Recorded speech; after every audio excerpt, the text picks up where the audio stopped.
chaîne de Clip lycée. Aujourd'hui, on se retrouve pour l'interview professionnelle de Jean-Christophe Doucet, le rédacteur en chef du magazine masculin Lillois Lifestyle Magazine. Aujourd'hui, nous le suivons dans l'accompagnement de différents modèles pour un shooting. Vous vous posez des questions sur le métier de rédacteur en chef et sur comment gérer un magazine?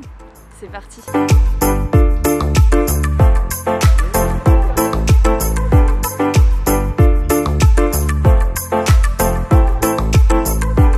L'association est une association et de là on découle Lifestyle Magazine. Là il va y avoir Life Event. Lifestyle Magazine, c'est un magazine généraliste masculin, 100% lillois. On a 1 an d'existence, un petit peu plus maintenant. Et en fait on va au devant des acteurs locaux principalement et des événements lillois. Alors, cette initiative ne vient pas de moi mais de Chris, qui est notre directeur de publication, qui en avait un petit peu assez de tous les blogs féminins qui pouvaient exister sur l'île.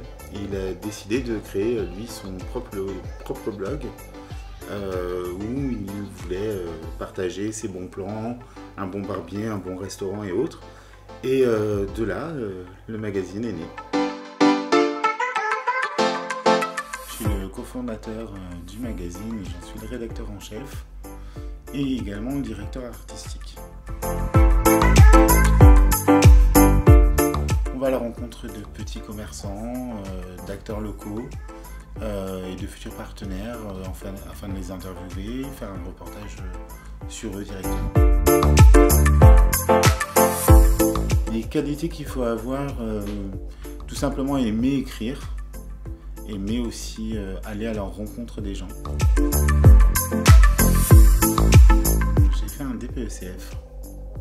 C'est un diplôme préparatoire à l'expertise comptable et financière. Je ne suis pas du tout resté dans la comptabilité. Je suis allé directement dans la vente, dans la mode. Et j'étais vendeur numéro 1 au Galeries Lafayette à Montpellier, avant d'intégrer d'autres enseignes. Et parallèlement à ça, dernièrement, j'étais à l'urbanisme à la mairie de Lambersart. Nous sommes 15 bénévoles, on est tous bénévoles.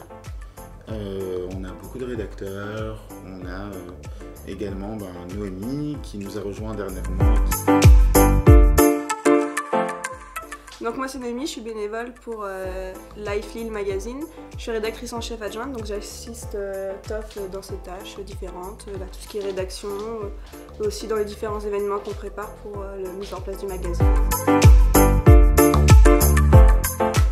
Alors les projets du moment, le magazine spécial Noël qui sort bientôt. On devrait débuter en janvier le shooting pour la Saint-Valentin. Donc là on fera appel à certains de nos modèles aussi qu'on a rencontrés. Il y a un Life Event qui ouvre bientôt. Oui, on a préparé un numéro spécial Noël qui sort dans quelques jours. Donc durant 3 dimanches en fait on a organisé des beaux shootings photos dans 3 lieux d'exception, le Carlton, le Clarence et le Couvent du Minime, avec 40 mannequins au total, répartis sur ces 3 dimanches, avec des partenaires de renom, comme des petits commerçants du Vieux-Lille. Alors ce que ça apporte, c'est beaucoup de visibilité pour le magazine, beaucoup de visibilité aussi pour les partenaires, et puis en même temps, c'est aussi que les acteurs locaux en fait se rencontrent, tout simplement. L'association, on l'a créée parce que si on le crée en société, il faut bien évidemment des fonds. Là, en tant qu'association, on n'a pas besoin de fonds en particulier pour démarrer. Après, bien évidemment, on est toujours en recherche de dons ou autres pour pouvoir faire vivre l'association. Non, en fait, l'idéal, oui, ça serait de le sortir en version papier et qu'il marche, et qu'il fasse connaître l'île et ses acteurs locaux au-delà en fait de la région des Hauts-de-France. La seule chose que je dirais, c'est que en fait, il faut vivre ses rêves et ouais, il faut vivre ses rêves et avoir son petit grain de folie.